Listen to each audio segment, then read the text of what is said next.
the people are born with what he called a God-shaped hole.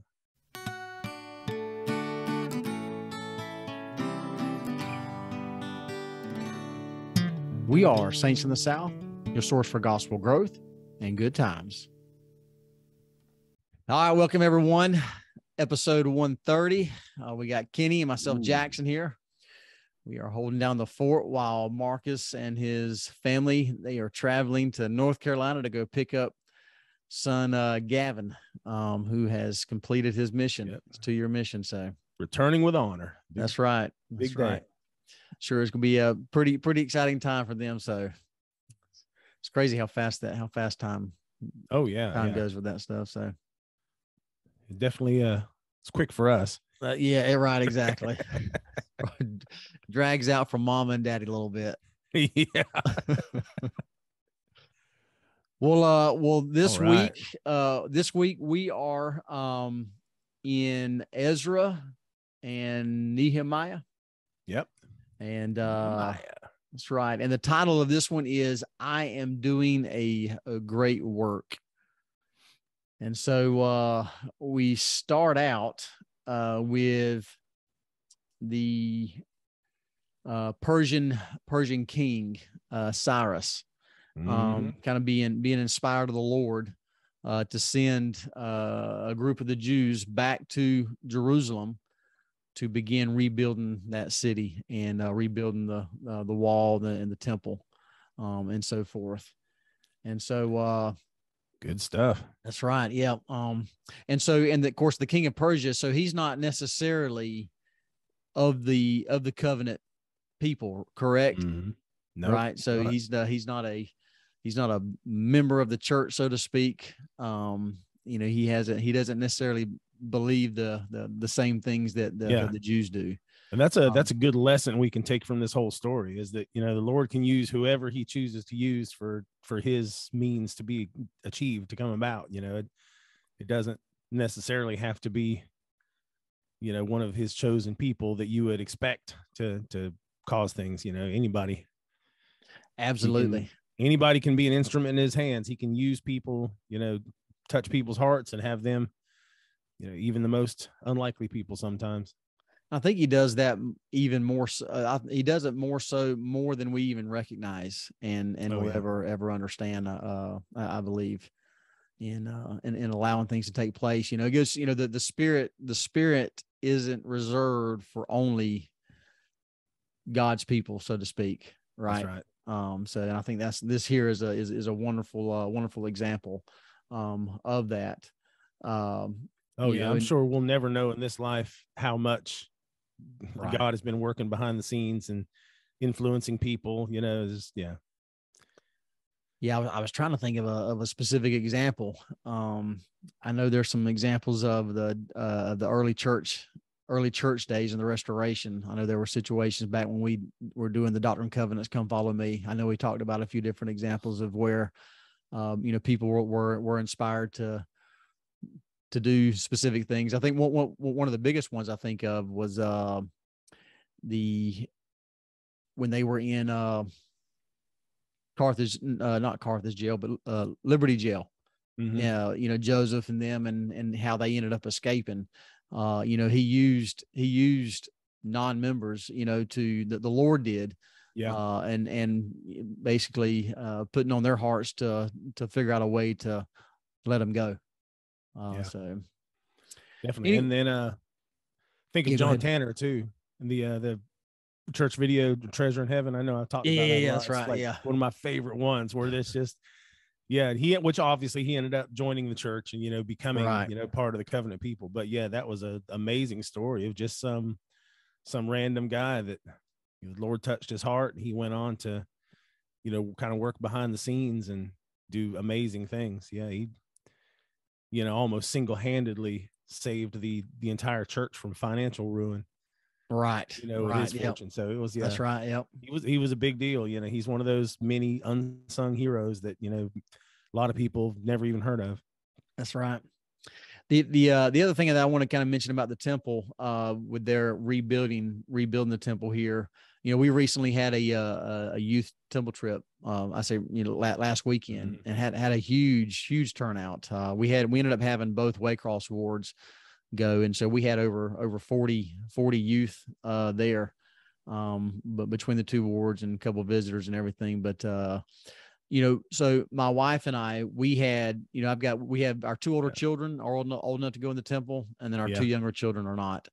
And so we were deciding on logistics and rides and things like that, and whether we should all go down or whether just one of us should take, the older two and the other one stay back with the younger two and everything. But ultimately we decided, you know what, it's been a little while since the younger two have been to the temple on temple grounds and everything. And so we ended up deciding just to go ahead and make a family trip, because even though they can't go in the temple, it's good for them to be able to be there and to see it and to feel the spirit of it, and to know the importance and significance of it. So anyway, it ended up being a really good trip there. So good deal. Yeah, definitely good stuff.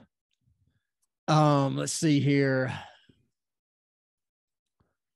You want to jump into maybe the opposition? I wanted to say something really quick though, just for people that aren't from around here that might be listening to the podcast. Just when you were talking about the number of youth, I know for a lot of people in different areas, that's like, okay, whatever, you had 40 youth. Like, no big deal. That's huge. That is absolutely amazing, having that many youth from little old Waycross, Georgia. We had a few years ago had a big multi-stake activity in Jacksonville, Florida. And there was held at one of the Marriott hotels down there. And I was talking to somebody from, one of the Jacksonville wards down there. And I told him I was from Waycross, Georgia. Most people have never even heard of Waycross, Georgia. Right. Like, we're only like an hour and a half north of Jacksonville, but, we're such a little podunk town that most people are like, what, where are you from? What's that? Right.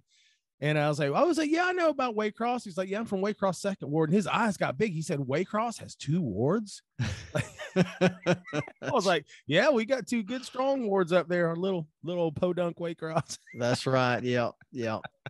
Yeah. I know when I actually said that, when the words come out of my mouth about 40 youth, all of a sudden the West large LDS populations popped in my head, and from thinking that's not a whole lot of youth there. Yeah. That's out there where they have multiple priest quorums and multiple teacher quorums and things like that. So yeah, where everybody's within like a mile of their stake center. That's right. we have an hour drive. That's ours. That's right. Exactly. And a 3.5-hour drive to the temple. That's right. Not for long though. We got Tallahassee. Right. Got Tallahassee coming. That's going to be 2.5 hours for us. Yeah, going to be cut down by an hour. That's right. Yep. Exciting. That's big stuff.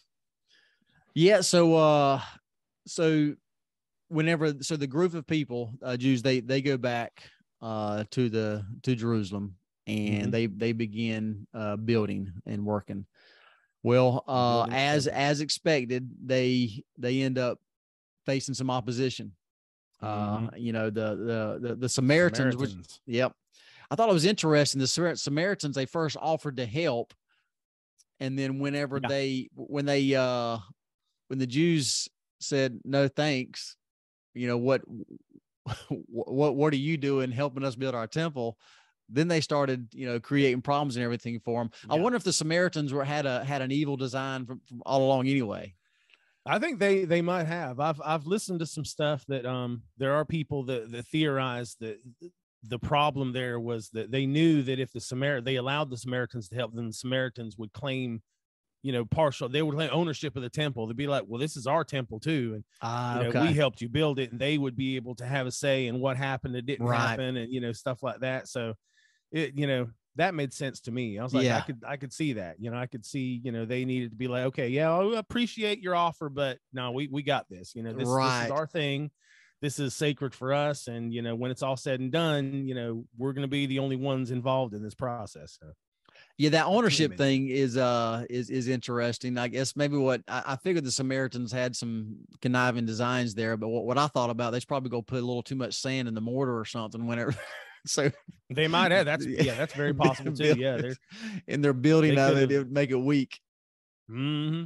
Easy. Yeah, they very likely might have. So there's lots of different different possible reasons for that. Of course, it doesn't explicitly tell us in the Bible here, but the kind of stories like this, though, make the New Testament story of, we hear that everybody knows the story of the Good Samaritan, and it's always like, but we don't, I think a lot of times, I know I don't anyway, often understand the impact of just the phrase alone. When people, talk about the good Samaritan, it's like, no, the Samaritans weren't good people. Like, this is a big story. Not because it's like some random person was nice. It's like, no, this is showing that even the worst people can be good. The people that, we perceive to be the worst, so these Samaritans were definitely not good people. That's right. Yeah. I hadn't even thought about that. That's that really, again, just kind of going back to the importance of studying the scriptures and understanding everything. And really now, because you're seeing how much evil design the Samaritans had, and the hate that they had for the Jews and God's people there. So that's I had never really thought about that. Yeah, that's right. Yeah, it makes that story to me all that much more powerful. Absolutely. That one of these Samaritans would help a Jew, like because it's not, I usually think of the story as the Good Samaritan, where it's really the story of the Good Samaritan. Right. Yeah. Hey, emphasis on that part, because all right, that's right. The next time you share that in church, I'm going to expect that emphasis on that. Oh yeah, the Good Samaritan. That's right. Yeah, it's not the Good Samaritan, it's the Good Samaritan. Right, exactly. Remember that. So it just makes me think about the opposition that we face today. God's and I'm referring, and I'm not necessarily talking about the Church of Jesus Christ Latter-day Saints right now. I'm talking about all Christians in general, and the opposition that they face, especially now. But specifically talking about the church, this week I was reading a talk from President Hinckley, and he was referring to President Gordon B. Hinckley, and he was referring to the negative press that the church gets, and people that are kind of constantly fighting against the church and everything. He made the statement that was always going to be the case, and if it wasn't the case, he would be concerned. Yeah. Which kind of made me chuckle a little bit, but in reality is dead on, because if you're not having opposition, then you're on the track that Satan wants you to be on, right? Possible. Yeah. Or you're really not making a difference at all either way. Yes. So that's, anytime there's good things being done, there's always opposition. Right. That's one thing we can see all throughout history in different cases of social and political things. Anytime somebody's doing something great, it reminds me too, every time, there's been, I guess once I've been to General Conference, or no, twice, I guess, in Utah, and got to experience, the protesters, outside, quote unquote, and stuff, and it's just, it just reminds me, obviously this is God's work. There wouldn't be so many people, Satan wouldn't have so many people lined up to rail against it if this wasn't the Lord's work. Right. Absolutely. And I think about a lot of the, we on our Come Follow Me podcast, we try hard not to get into like political stuff, because that's kind of a separate separate issue, or sensitive subject. Yeah, that's right. Exactly. But I think there's some things that, they are political, but when they get down to it, it's really is not. And like, for example, abortion. That's it. The big fight that's going on right now, and the overturning of Roe v. Wade, and how much backlash and the threatenings to the Supreme Court justices, and just how, there's people threatening their lives, man. There's, absolutely. Terrorists coming out of the woodwork, basically. It's bad.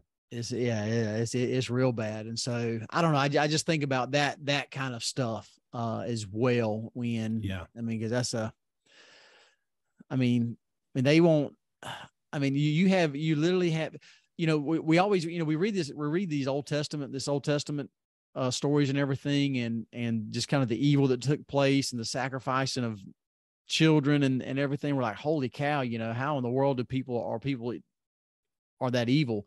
But that stuff takes place today. We don't realize it because we don't have a history book really to be reading about it, but that stuff is going on right now. And I saw again on social media, I saw a video the other day and it was an animated video, but it was a pro-abortion animation. And it was literally of this animated character having taken this baby and just beating it and slamming it. And I mean, it was insane. Oh my gosh. It was, I mean, and it is pure evil. Wow. And yeah, it's so sad. Yeah, very extremely sad. So I think we've got our work cut out for us. And I also think about how much activism, right, should we be involved in when it comes to abortion and things like that.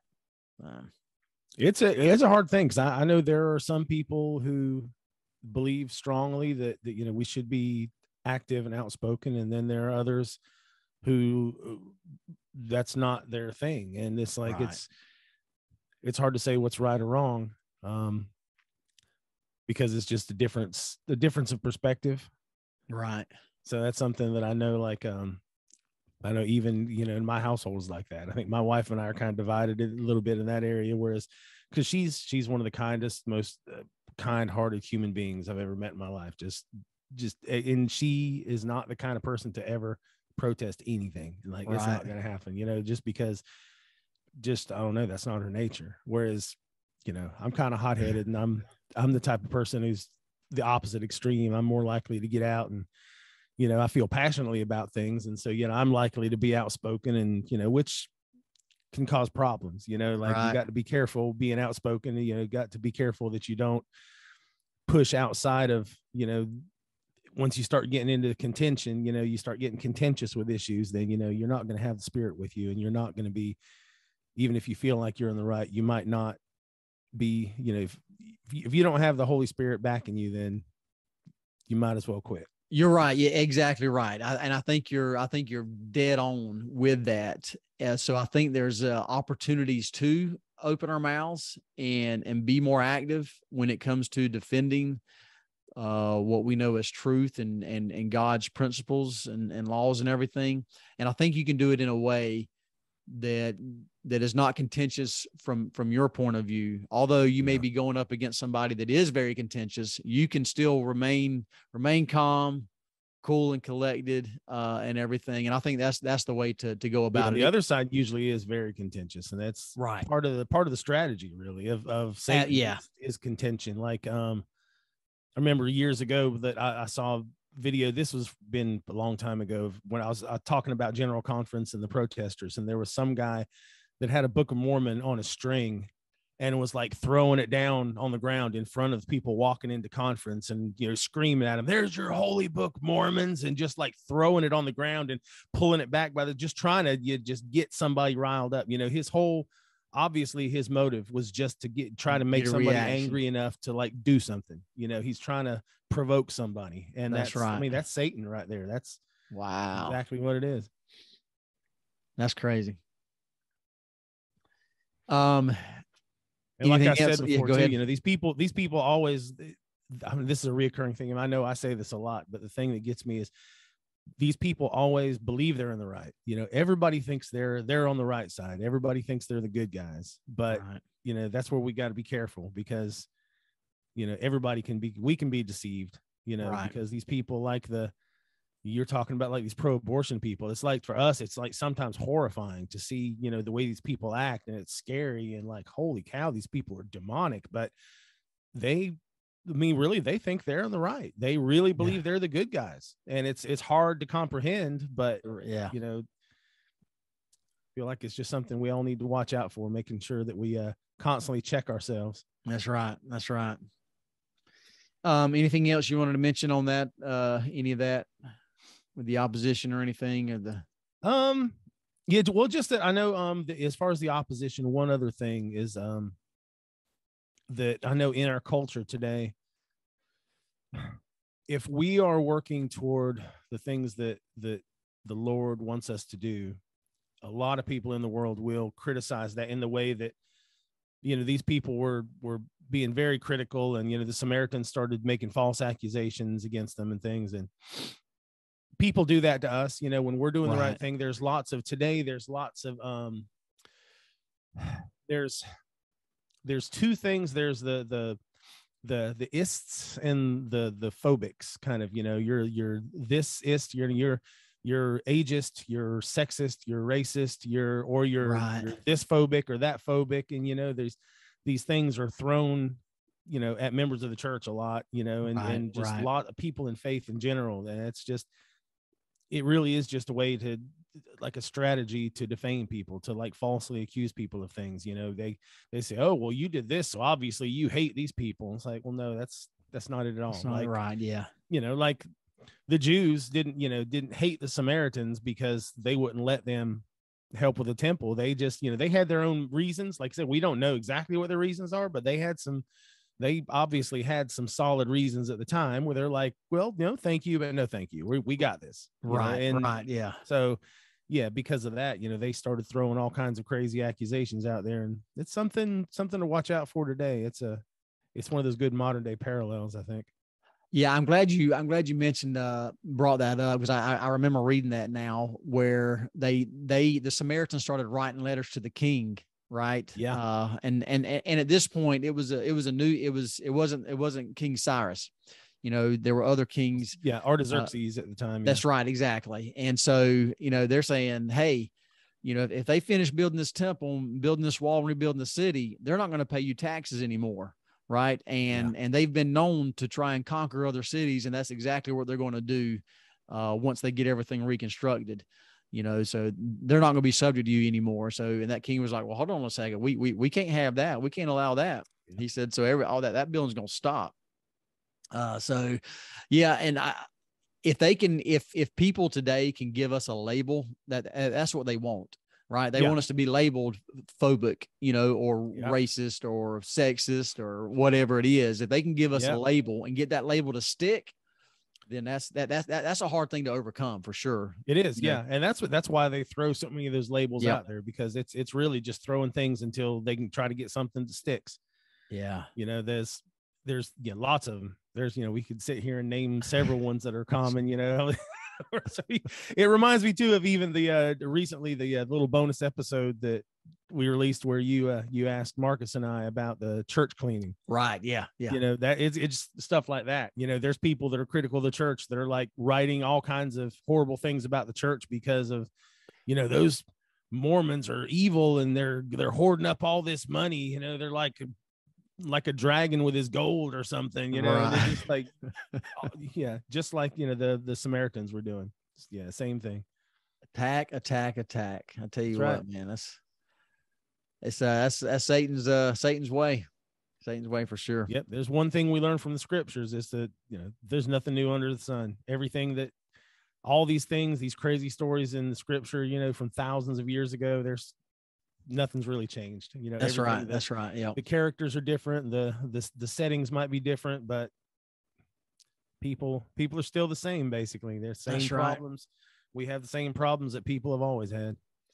So speaking of the scriptures, there at the end of Nehemiah, Ezra, prophet Ezra, he ends up reading the law of Moses, the books of Moses there. To the people again, and they were requesting it, and it talking about the need that people have to be able to have those records and to actively use those records, the scriptures, to maintain a healthy civilization.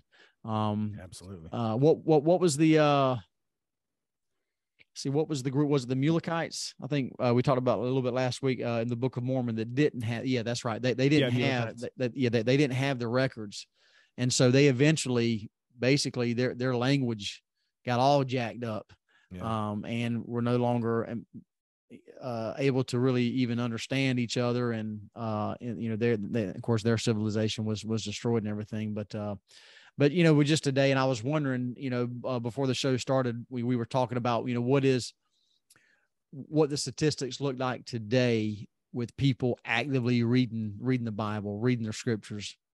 Mm-hmm. And, you know, I'd assume that it might've gone down. I think you briefly may have found something that it recently had kind of risen, from I think 2021.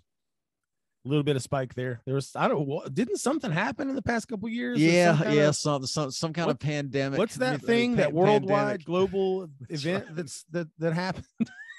Absolutely, yeah. Hey, man, and that stuff, in reality, that kind of stuff, whether it's worldwide, or personal, those kind of events, those life-changing events, it really does cause people to turn back to the Word of God. Yeah. You know, and that's, I mean, deep down, people realize, you know, that's where the foundation is, and where they have to go back to kind of get recalibrated and so forth. So absolutely. And I believe that's why the Lord allows things like this to happen. Yeah. You know, there's some, I couldn't tell you who it is now, but I remember years ago listening to somebody on the radio, just some, you know, preacher, you know, radio preacher or something, but he said something, he said a phrase that really stuck out to me. You know, he said that people are born with what he called a God-shaped hole.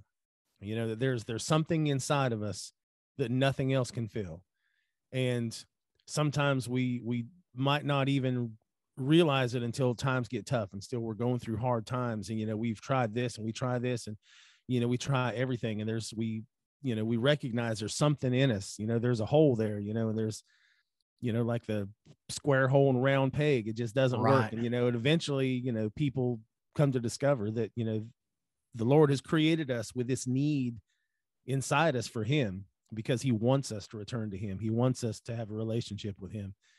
And I really like that. Yeah, wow, it's there. It's just sometimes a lot of people don't recognize it until things get bad. Right. And you also hear people say, you know, something's missing, right? Something's missing in my life. I'm not sure what it is, but something is missing. That's that hole. That's that hole you're talking about. That's for sure. Right. That's pretty cool. I like that. There was, oh man, what were you talking about? There was something else I wanted to say related to what you said, and I already lost my thought.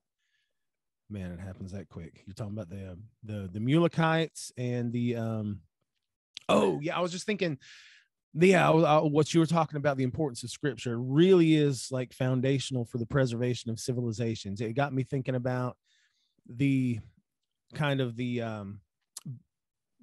push and pull back and forth of, in most societies, there's, you know, this kind of, you know, especially in America, the United States, we have the liberal versus conservative kind of things. And, right. You know, everybody gets extreme, or a lot of people do. A lot of people like to think, you know, divided everything, the good guys and the bad guys, us and them. But there's something that, I know one of the things I've learned from Jordan Peterson is the need for people who think differently. You know, like there's a need for conservatism and a need for liberalism, because the liberalism is, you know, the more open, you know, tends to be the people who are more open, and people who are creative, and people who think outside of the box, and people who aren't afraid to go out and do things that are crazy and unheard of, and which there is a need for that, actually. But it's balanced out by the conservatism, which is, you know, the foundation of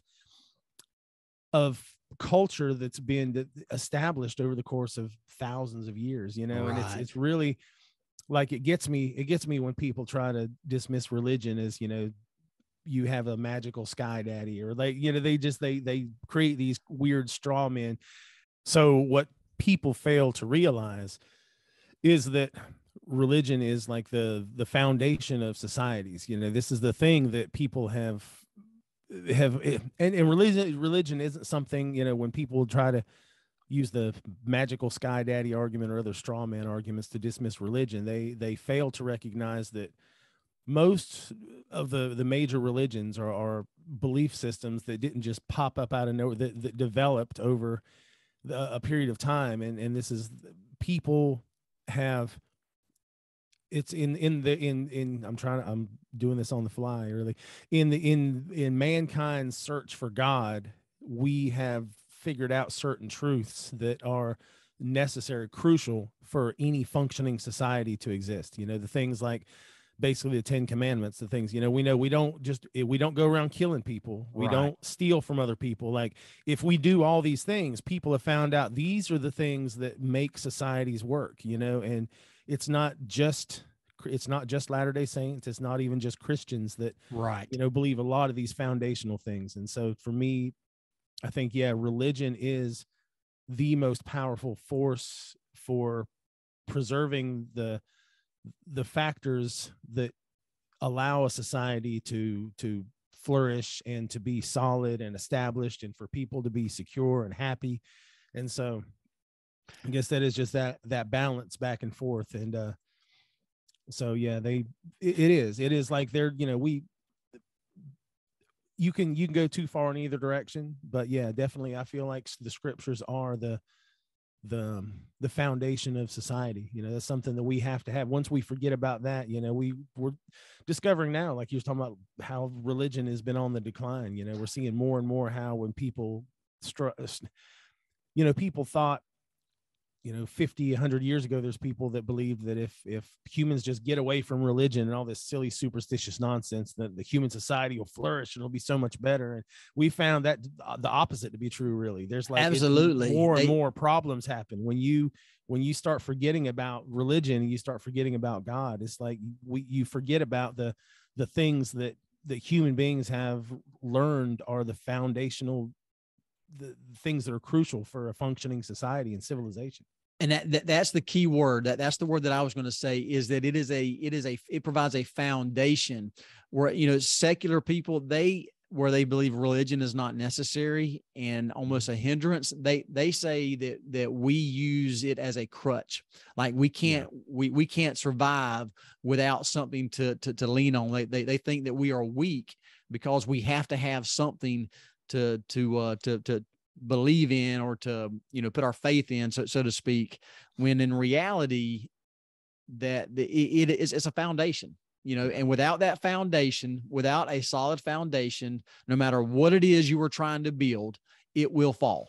Yeah, it does absolutely not survive. Civilizations will crumble. That's right. Yeah, just like the Mulekites. That's yeah.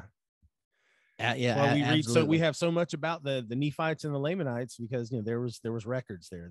They had the foundational principles that held their civilization in place, even through all the wars and all the chaos that happened.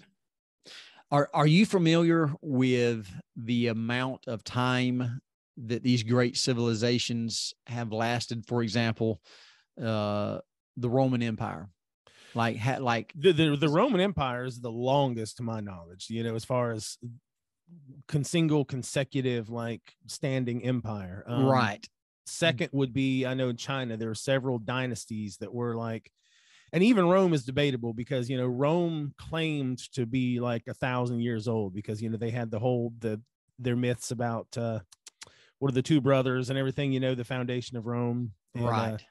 And there's been several Chinese dynasties that lasted for centuries, you know. And so other than that, most of these civilizations haven't lasted very long, though. Most of them have been, if they last for 100 to 200 years, they were doing good. Yeah. So my understanding is, and I'm limited in this, so I'm only basing this off my limited knowledge. So America, right? America, what are we, 240 something years now or something like that? To my understanding is that outside of the Roman Empire, and maybe some of the China's, that we are the longest outside of those two. Yeah.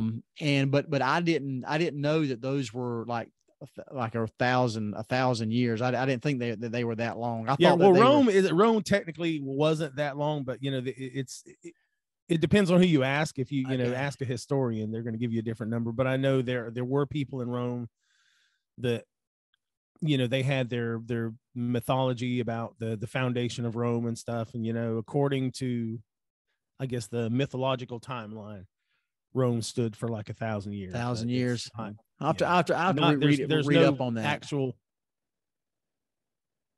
Yeah, there's no actual information, I don't think, to back that up. That's kind of the mythological claims, but it stood for a long time though. And so yeah, I know there was, like I said, and I couldn't tell you how long the different dynasties were, but I know that there were several Chinese dynasties where there was like, you know, there was like a ruler, an emperor, and then the emperor's son, and then the grandson. So there's basically like several generations where there was, you know, periods of stability where there was a cohesive empire there, you know, before chaos would happen and things would get disrupted again, right, for different reasons. So yeah, it's chaotic. Absolutely, that's right. Yep. So I think, yeah, the only other thing that stood out to me, I don't think we really hit on, was Nehemiah, which is kind of the as far as him on the wall, that was kind of the main point of the lesson, really. And I thought about him a while ago when we were talking about contention too, because you know, he was focused on the work.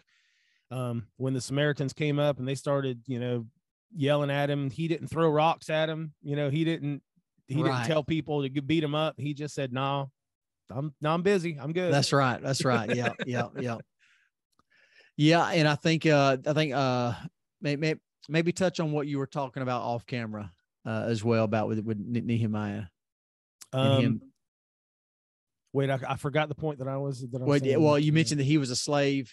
Oh yeah. I almost forgot that one of the main points that stood out to me. Yeah, it made me, reading about Nehemiah reminded me of the story of Naaman that we read recently. How, you know, Naaman that was cursed with leprosy, or he had this leprosy, and all the doctors couldn't cure it, and there was all this hullabaloo around it, and they had this little Jewish slave girl that obviously they, you know, she wasn't a person of importance, you know, she was just a servant, but she obviously conducted herself in such a way that she was trusted by the family. And so when she came to them, she said, there's a prophet that can heal you. You know, if you go to the prophet, he'll heal you. So it was a really cool story to me, how they could have easily brushed off this crazy little slave girl, like, whatever. Right. We don't believe in your silly, superstitious sky daddy nonsense, you know. But no, she obviously had conducted herself in such a way that they had enough respect for this little girl to say, well, we should look into this, you know, it's worth a try, definitely. And so obviously we know the story. He went on, and, you know, Naaman was healed, and, you know, all these great things happened. You know, the Lord brought about all this great work that we read about in the scriptures today because of this little girl. And Nehemiah was kind of the same way. He was a slave, you know, basically he was the cupbearer for the king, you know, which is actually a big job too, because, you know, you hear cupbearer, you think, oh, that sounds like like he's a nobody. He's just the guy that holds the cup. But actually the cupbearer, this is interesting to me, is that his job wasn't just to hold the king's cup. His job was to make sure the king was not poisoned. That was his main job. Okay. So he actually, even though he was a slave, essentially, he had a job of immense trust. You know, like it wasn't many people that would, you know, the cupbearer was one of the most, even if they were just a slave, they were one of the most trusted people in the kingdom, because that was literally his job. Is when he brought a beverage or something to the king, his job was to watch the process and make sure that nothing, you know. And I don't know if he actually, I know a lot of times, you know, do some taste testing there. Sip, and I don't know if Nehemiah, that was part of his duties. It might've been, but I do know it was like the main part of his job was to monitor the things that were served to the king to make sure that he wasn't poisoned. So he obviously, like the little girl, you know, the Jewish girl, he conducted himself in such a way that he gained the trust. And also Joseph in Egypt, you know, another example, you know, a slave that was like, he conducted himself in such a way that he gained the trust of the Pharaoh. You know, the Pharaoh saw the way he acted. And it's kind of like today, you know, people, you know, you mentioned, you know, watch us, you know, and they might say, oh gosh, you're you're a Mormon, oh gosh, or you're weird, you know, you're one of those religious people. But then if you stay true to the things that you believe, you know, people see that, and eventually most people will respect you, even if they don't subscribe to your religious beliefs. They'll say, well, I don't know, I mean, this person might have some crazy religious beliefs, but I trust them, they're obviously a really good person. And Nehemiah was trusted. Yeah. So he was trusted enough to where the things that were important to him, you know, as far as, you know, his culture and his people and all this kind of stuff was important enough to where, the king was like, well, hey, if this is important to you, then this is something that needs to be done, which was huge, Right. Absolutely. Yeah. I've heard of different career paths and everything that where members of the church and returned missionaries kind of get a leg up on their competitors and seeking after the different career paths just because of the reputation. Oh, definitely. Yeah. There's of a return missionary, what have you. There's a book, I think it's called, what is Doing Business the Mormon Way or something, where a guy researched this and interviewed a lot of successful people, Fortune 500 companies and, people that are members of the church. Right. Yeah. And interviewed them and asked them different questions. And one thing that was interesting in that all of the research that he did, there was one question that he asked all of them that every single one of them, without exception, gave the same answer. Let me guess. He asked them, what about your membership of the church do you feel like helped you prepare for being successful in business? And every single one of them said serving a mission. Serving a mission. Wow. Yeah. So that was, they gained a reputation. Yeah. And gosh, was it Howard Hughes? I think it was Howard Hughes that once said that he would hire a Latter-day Saint on the spot, or hire a returned Mormon missionary on the spot. Yeah. Even if he knew nothing about them, because he knew that they were hard workers. They were honest. They worked well with other people. Yeah. And I think honesty is probably one of the biggest ones that I think for me, if you can trust somebody, again, going back to Nehemiah, if you can trust somebody, I mean, that's huge. I mean, that's worth gold. It really is. If you can trust somebody with everything that you have, that's worth gold right there. Absolutely. Well, very good. Anything else? Oh, I think we hit most of the high points. Of course, as always, we could go on for hours about different things, but we got real jobs to get to. Yeah, unfortunately, we do. We're not professional full-time podcasters that can sit around talking about this all day. That's right. Not yet anyway. All righty. Well, until next time, y'all keep on striving. All right, everyone, thank you so much for tuning in. If you would like to follow us on social media, you can do that through Instagram and Facebook at Saints in the South. A great place to join in the discussion would be our podcast group page on Facebook. You can also follow us on Twitter, Saints in the South, at 5 Southern Saints. And then, of course, on YouTube, hit the like button, notification bell. And if you're not already, be sure and subscribe. And then finally, you can check us out through our website, saintsinthesouth.com, where you can have access to all the podcast and YouTube videos. And then we would love for you to take the opportunity and leave us a review and rating. Thanks again for all of your support, and we will see you next time.